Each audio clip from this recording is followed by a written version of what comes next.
పిల్లల లంచ్ బాక్స్‌లోకి ఈజీగా తయారు చేసుకునే గ్రీన్ ఎగ్ రైస్ అండి. చేసేద్దామా?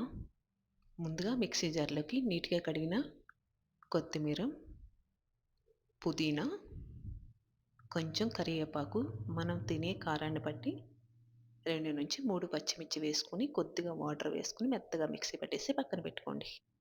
ఒక గిన్నెలోకి 2-3 గుడ్లని వేసుకొని, దీంట్లోకి కొద్దిగా మిరియాల పొడి, సాల్ట్ వేసుకొని, ఒకసారి బాగా బీట్ చేసుకొని పక్కన పెట్టండి.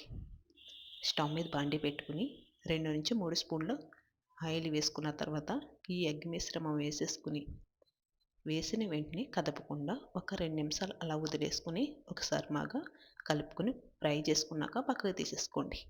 ఇదే బాండీలోకి మళ్ళీ కొద్దిగా ఆయిల్ వేసుకుని బిర్యానీ ఆకు, 2 యాలకులు, 2-3 లవంగ మొగ్గలు, దాల్చిన చెక్క వేసుకొని ఫ్రై చేసుకున్నాక కొంచెం కరివేపాకు కూడా వేసుకొని ఫ్రై చేసుకోండి.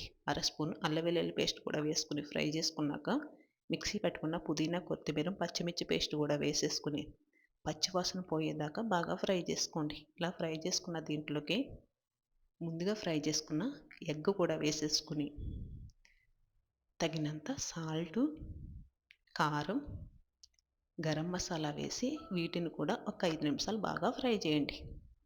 ఇలా ఫ్రై చేసుకున్న దీంట్లోకి ఉడికించుకున్న రైస్‌ని ఒక కప్పు వేసుకొని స్టవ్‌ని హైలో పెట్టుకొని ఒక 5 నిమిషాలు బాగా ఫ్రై చేయండి.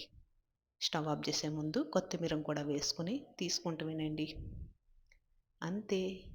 ఎంతో టేస్టీగా సింపుల్‌గా తయారు చేసుకునే పిల్లల లంచ్ బాక్స్‌లోకి గ్రీన్ ఎగ్ రైస్ అండి రెడీగా ఉంది. ఈ వీడియో నచ్చితే కనుక లైక్ చేసేయండి. ఇట్లు బి గోదావరి అమ్మ ఛానల్‌ని సబ్స్క్రైబ్ చేసుకోండి.